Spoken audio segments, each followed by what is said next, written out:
चुड़ैल का डर। एक हकीकी कहानी। रात का वक्त था। अंधेरा घर के कोने कोने में फैला हुआ था। चांद की रोशनी खिड़की से ज़मीन पर पड़ रही थी, लेकिन उस रोशनी में अभी अंधेरों का बोझ महसूस होता था। महक, एक 20 साल की लड़की, अपने कमरे के कोने में छुपी हुई बैठी थी। उसके होंठों से बस एक ही लफ्ज़ बार बार निकल रहा था, वो मुझे मार देगी, वो मुझे ले जाएगी। उसकी माँ दरवाजे पर खड़ी थी, आंसू पोंछती हुई।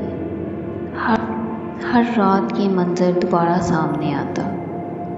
हर रात महक चीखती चिल्लाती और कहती कि एक स्याह साया उसके पीछे खड़ा है। माँ जितना समझाती उतना ही महक और डर जाती। और फिर एक दिन वो हादसा हो गया जिसका डर उसकी माँ को हमेशा रहता था। उस रात महक चीखती हुई घर से बाहर भाग गई। माँ पीछे से चिल्लाती रह गई, महक रुक जाओ, महक कहाँ जा रही हो? मगर महक बस भागती रही। उसकी आंखों के सामने एक भयानक औरत खड़ी थी।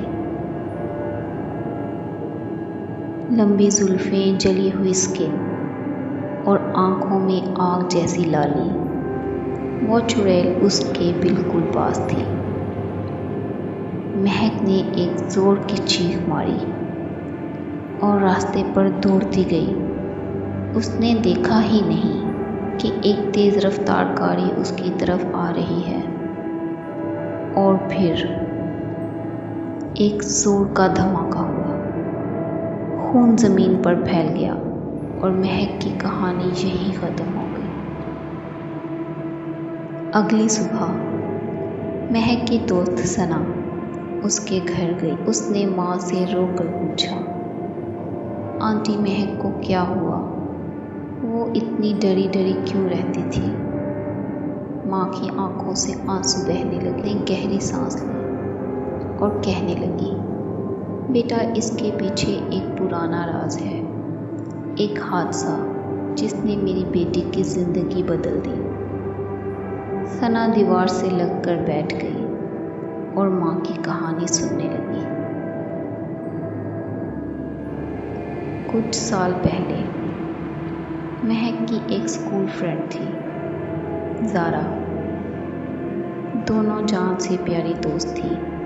एक दिन ज़ारा के कमरे में शॉर्ट सर्किट हुआ और वायर्स से आग लग गई। घर में कोई नहीं था। ज़ारा फंस गई थी। जलते हुए कमरे से निकलने के लिए उसने महक को फ़ोन किया। उसकी आखिरी चीख अभी तक मेरे कानों में गूंजती है, महक, मुझे बचा लो, जल्दी आओ, मैं मर जाऊंगी। महक फ़ौरन भागी, लेकिन जब तक पहुंची सब ख़त्म हो चुका था। ज़ारा जिंदा जल चुकी थी। उस दिन के बाद से महक को उसकी दोस्त दिखने लगी, मगर वो ज़ारा नहीं थी। वो एक जला हुआ साया था, एक चुड़ैल बन चुकी आत्मा थी जो सिर्फ महक के सामने आती थी। माँ ने आंसू पोंछे। वो चुड़ैल महक का पीछा नहीं छोड़ती थी। उसने मेरी बेटी की रूह को डर के कैद में कैद कर लिया था। सना की धड़कन तेज हो गई। उसने माँ का हाथ पकड़कर कहा, आंटी, अगर वो चुड़ैल महक के पीछे थी तो अब भी यहाँ होगी। इसका हल निकालना होगा। माँ ने हाँ में सर हिलाया। एक बुजुर्ग बाबा हैं जो कुरानी कलमात पढ़कर बुरी रूहों को आज़ाद करते हैं। सिर्फ वही मदद कर सकते हैं। अगली रात बाबा को बुलाया गया। सफ़ेद दाढ़ी, तस्बीह हाथ में और आँखों में नूर। कहा, बाबा ने अंदर दाखिल होते ही कहा, इस घर में एक जली हुई आत्मा का साया है।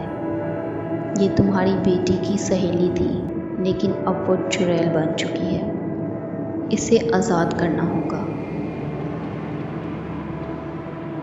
बाबा ने कुरानी कलमात की तिलावत शुरू की। माँ और सना का दिल ज़ोर ज़ोर से धड़क रहा था। अचानक से कमरा हिलने लगा, दीवार से कलियां निकलने लगी और फिर वो चुड़ैल सामने आ गई। उसका जला हुआ चेहरा, लहू से भरा जिस्म और आंखों में दर्द और गुस्सा था। वो चीख कर बोली, महक ने मुझे धोखा दिया। मैंने उसे बुलाया था, लेकिन वो मुझे बचा ना सकी। अब मैं उसे हमेशा के लिए अपने साथ ले गई हूँ। सना रो पड़ी। तुम्हारी मौत एक हादसा थी। महक ने तो तुम्हें कभी नहीं छोड़ा था, लेकिन चुड़ैल के चीखों ने सारा घर हिला दिया। बाबा ने और तेज़ आवाज़ में कुरान पढ़ना शुरू कर दिया। चुड़ैल ने ज़ोर से चीखा। कमरे के चारों तरफ आग लग गई। दरवाज़ों के पर्दे जलने लगे, दीवार का पेंट टपकने लगा। बाबा चिल्लाए, या अल्लाह, इस रूह को आज़ाद कर दे, उसकी आग उसी को जला दे। चुड़ैल ने आखिरी दफ़ा सना की तरफ देखा। उसकी आंखों में दर्द था, जैसे कह रही हो, मैं बस बचना चाहती थी। और फिर एक जोर का धमाका हुआ। चुड़ैल आग के शोलों में जलकर राख बन गई। घर में फिर से सन्नाटा छा गया। आग खुद बुझ गई। बाबा ने गहरी सांस ली और कहा, वो आत्मा आज़ाद हो गई है। अब वो किसी को तकलीफ नहीं देगी। माँ ने आंसुओं के साथ दुआ की। सना ने खिड़की से बाहर देखा। सुबह का उजाला फैल रहा था, मगर उसके दिल में एक अजीब सा खौफ रह गया। उसने समझ लिया था, हर इंसान का एक डर होता है, और कभी कभी वही डर हमारी मौत की वजह बन जाता है। और महक का डर उसकी हादसाती मौत बन गया।